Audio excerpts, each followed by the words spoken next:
आप सबको याद ही है कि परमाराध्य जगतगुरु शंकराचार्य जी महाराज ने जो संकल्प लिया था कि काशी में पितृपक्ष के समय में जो कोरोना काल में काल कवलित हो गए हैं, जिनका अंतिम संस्कार भी सही से नहीं हो पाया था, उन सभी लोगों की सद्गति के लिए, मुक्ति के लिए यहाँ पर श्रीमद् भागवत की कथा कहेंगे। इसको एक पुस्तक के रूप में प्रस्तुत करने का कार्य किया है, जिसका लोकार्पण के लिए हम लोग पूज्य शंकराचार्य जी महाराज से अनुरोध कर रहे हैं।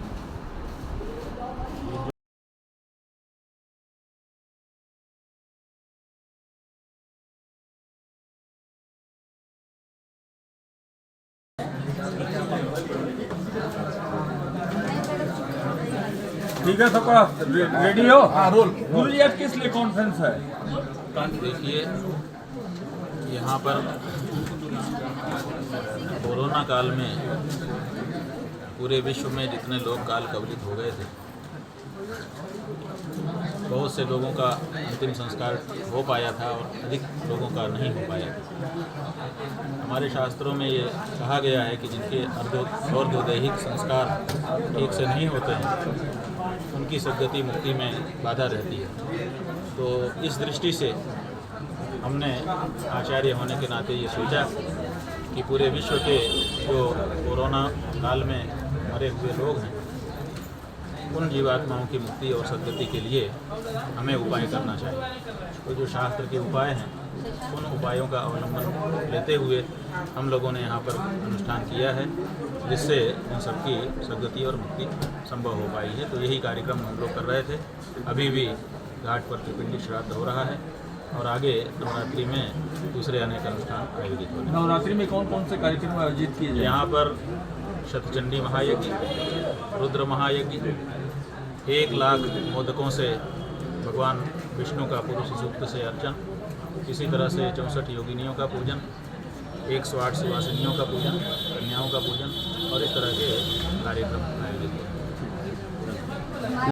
क्या है? हमें प्रसन्नता है कि जब हमने ये कोरोना काल के मृतात्माओं की सद्गति के लिए ये कार्यक्रम यहाँ पर आयोजित किया, तो कुरुक्षेत्र की पंचनद स्मारक समिति के श्री सुरेश मानचंदा जी यहाँ पर हम लोगों के पास आए और उन्होंने कहा कि एक और इसी तरह के प्रयास की आवश्यकता है। इसके लिए हम तर्पण आपके साथ ही मिलकर के करना चाहते हैं। वो ये है कि 1947 में जब भारत और पाकिस्तान टुकड़े हो गए, देश के टुकड़े हुए, उस समय बहुत सारे लोग मारे गए थे और उस समय की जो परिस्थिति थी, उस परिस्थिति में उनका भी संस्कार ठीक से नहीं हो पाया था और उनकी संख्या भी लगभग 20 लाख के करीब जाती है। तो ऐसी परिस्थिति में उनकी उन आत्माओं की सद्गति के लिए, शांति के लिए, मुक्ति के लिए भी इसी में तर्पण होना चाहिए। तो हम लोगों ने ये सोचा है कि ये श्राद्ध, श्रीमद् भागवत का पारायण, प्रवचन, ये सब हम लोगों ने यहाँ पर कर लिया है। अभी जो WHO विश्व की स्वास्थ्य संस्था है, उससे हम लोगों ने आंकड़े प्राप्त करने का प्रयास किया था, तो उन्होंने बताया है 59 लाख कुछ संख्या बताई है, मतलब मोटा मोटी 70 लाख लोगों का उन्होंने आंकड़ा बताया है कि इतने लोग तो कोरोना में मारे गए। अब ये 20 लाख अगर जोड़ देते हैं तो 90 लाख हो जाता है और उसी समय और कुछ लोग मरे होंगे जिनका आंकड़ा हम लोग निकालेंगे, तो ये लगभग 1 करोड़, 1.25 करोड़ के करीब जाता है।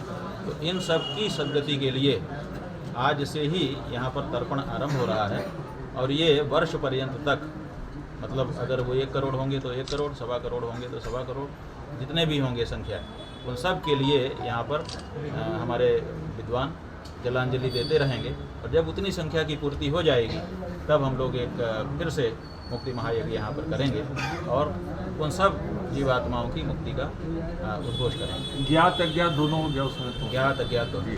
ठीक।